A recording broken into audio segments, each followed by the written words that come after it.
Good evening. Lebanon stands at a pivotal crossroads, torn between the promise of national dialogue and the pressure of foreign dictate, as the Lebanese cabinet convenes to discuss Hezbollah's disarmament, a topic long considered untouchable. International actors, particularly the US, have intensified demands for a clear commitment to dismantle the group's arsenal. Hezbollah Secretary General Sheikh Naim Qasem has rejected any timeline for disarmament, warning that such moves would strip the resistance of its strength while Israeli aggression continues unabated. His remarks underscore the deep divide between calls for sovereignty through internal consensus and the reality of external pressures. I am Bahman Noura, your host, and in this edition of Spotlight we ask the question: can Lebanon chart its own course through inclusive national dialogue, or will it surrender to foreign dictates? Let us begin with the report. Hezbollah has drawn a red line, vowing to retain its weapons despite mounting American pressure. Secretary General Sheikh Naim Qasem has declared Lebanon's resistance will not disarm as long as Israel poses a threat, asking where are the state's practical steps to deter the aggressor. The core of the American memorandum is that Israel's hand remains open to violations and attacks despite various compromises proposed by Lebanon. What are the tangible actions the state is taking to deter the aggressor? The state needs to formulate strategies to address the threat and ensure protection, rather than weaken both citizens and the resistance. It is in Israel's interest not to resort to a broad aggression, because if they resort to a broad aggression, the resistance will defend, the army will defend, and the people will defend. This defense will lead to rockets falling inside the Israeli entity. The group rejected U.S. demands for a disarmament timeline, while Lebanon's government postponed a key cabinet decision on enforcing state control over all armed forces, a move that could redefine the country's defense doctrine. The delay comes amid escalating international pressure, with U.S. envoys pushing Lebanon to dismantle Hezbollah's military infrastructure. Both Washington and Tel Aviv have long demanded disarmament. But nationally, the issue remains deeply divisive. Hezbollah insists any discussion on its weapons must follow a full Israeli withdrawal from all occupied territories, including Shab'a farms, and be part of a national defense strategy. Critics warn that dissolving Hezbollah's military capabilities without a strong alternative could leave Lebanon vulnerable. Tensions have already been high. Since the November 2024 ceasefire, Israel has violated the truce over 4,250 times, killing around 230 Lebanese civilians. Meanwhile, the Syrian regime sees Hezbollah's potential weakening as a chance for retaliation over its past counter-terrorism role in that country. Lebanon faces a defining crossroads, whether to yield to foreign demands or assert its long-standing resistance posture. Will it bend under pressure or reaffirm its resistance doctrine and stay united? One thing remains certain. Although today's decision is delayed, the debate is far from over. Welcome back. Allow me to introduce my guests. Ali Rizk, security and political analyst, joining us from Beirut.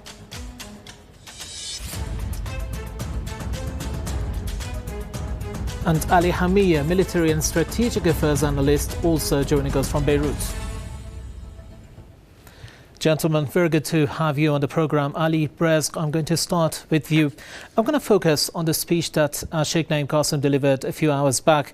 And he said that disarming Hezbollah would strip the resistance of its strength while Israel continues its aggression. My question is, should Lebanon prioritize preserving Hezbollah's military capabilities as a matter of deterrence, or pursue disarmament to foster internal stability? Before I answer that question, the Lebanese Prime Minister spoke about an hour ago. So there have been developments in the past few hours, and he announced that the cabinet has tasked the Lebanese army to come up with a plan to monopolize the arms within the hands of the state. Now, that's a veiled reference to disarming Hezbollah. According to what Prime Minister Salam said, the army has until August 31, the end of this month, to put forward that plan, and it has until the end of this year to implement that plan.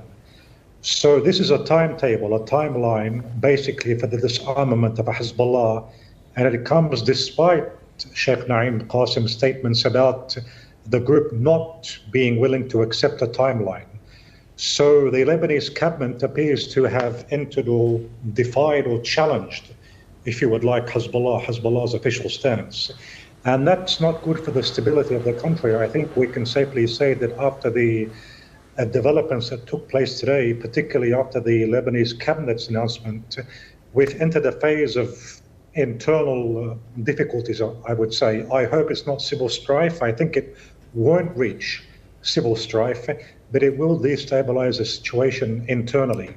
Now, this brings me to your question, what should Lebanon do? I think what Lebanon should do is one thing, but the way Lebanon usually operates is something different.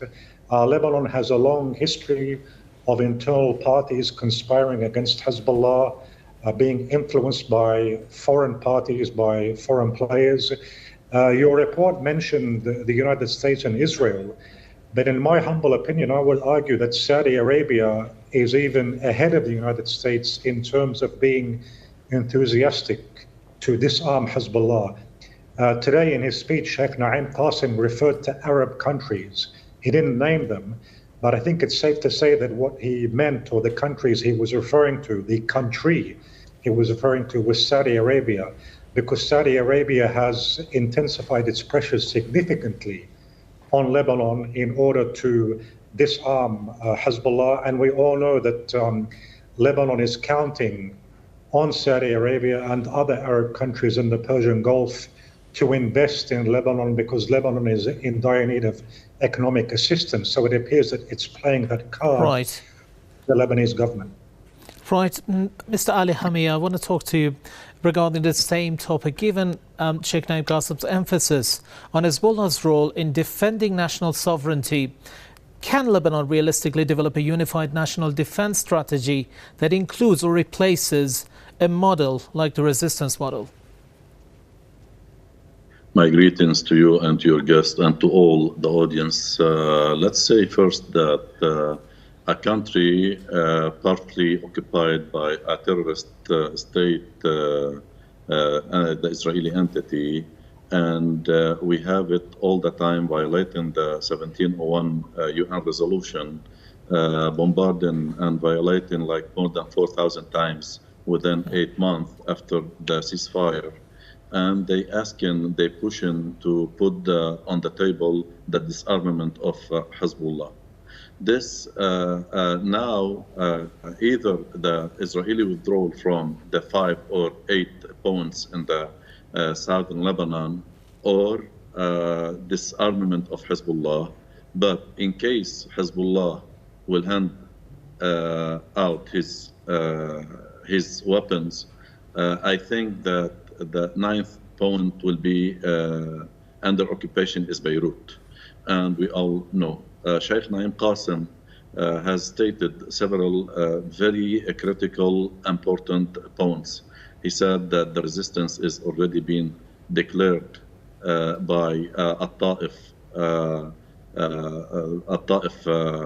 conference, and it is in the legislation, Lebanese legislation, and you cannot just vote on it in the ministry cabinet, so in the government. So in this case, none of this voting will take place, because it needs a changing of legislation of Lebanon.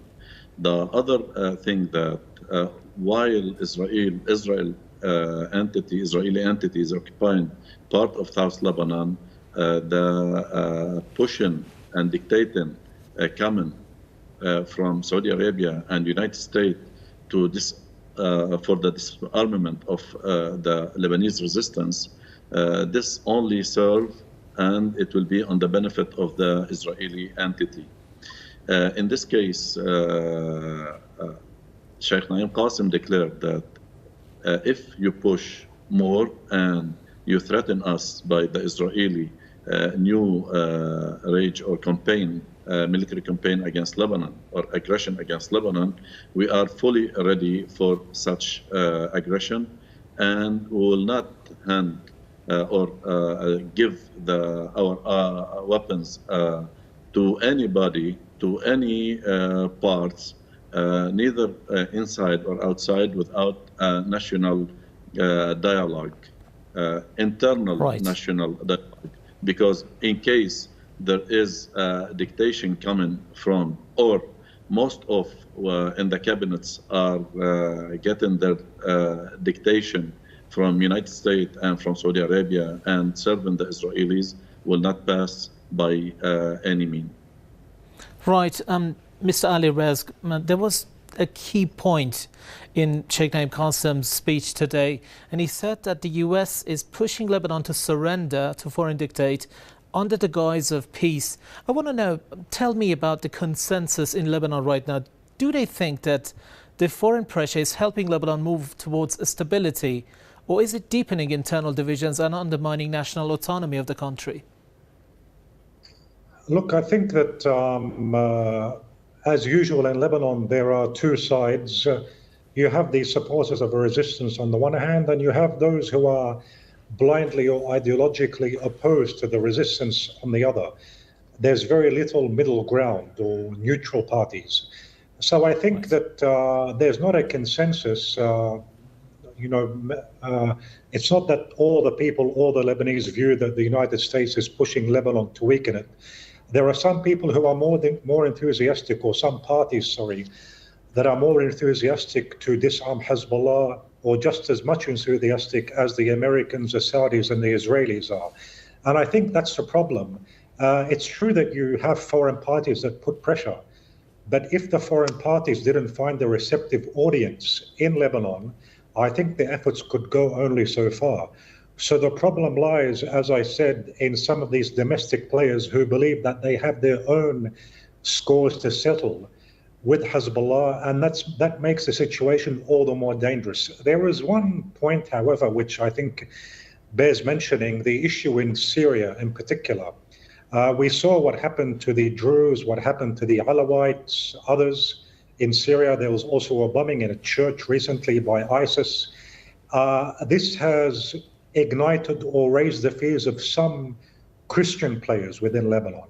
And I think some of those Christians, hence, they might be hesitant, and they also might look with suspicion about the attempts to disarm Hezbollah, because in the end, Hezbollah protected not just Shias in Lebanon, but it also protected other minority groups, Christians and others, back when ISIS reached the apex or the top of its power, along with other extremist Salafi jihadi groups. So these particular segments or components in Lebanon, they could be more supportive and hence object to putting pressure on Hezbollah in order to disarm the group. And one final point I would say is that Lebanon's national security, I think, requires for it to become even more armed or more prepared to confront outside threats, because the outside threats on Lebanon's borders have increased. On the one hand, you have a fanatical religious, or not religious, fanatical Zionist government, the most fanatical in Israel history, Ben Gavir and Smotrich and others. That's on the southern border. On the eastern border, a former Al-Qaeda member, Al-Julani, who doesn't appear to be in control of the situation, although he said he wants to abandon extremism. Facts on the ground show otherwise. So when the security environment has deteriorated, on the contrary, Lebanon should be more armed and more prepared.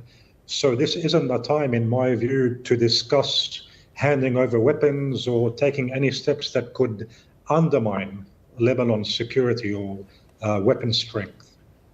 Right, Ali. Mr. Ali Hamie, you're a military analyst as well. I want to know your opinion regarding that. The US here is proposing a roadmap to disarm Hezbollah, and they are seeing a Lebanon after the Hezbollah and the existence of an armed Hezbollah. What do you think, and that is in exchange for full Israeli withdrawal, do you think the Lebanon should accept such conditional diplomacy, or do you think that they should reject any external deal that may compromise its internal consensus, as Ali said just now?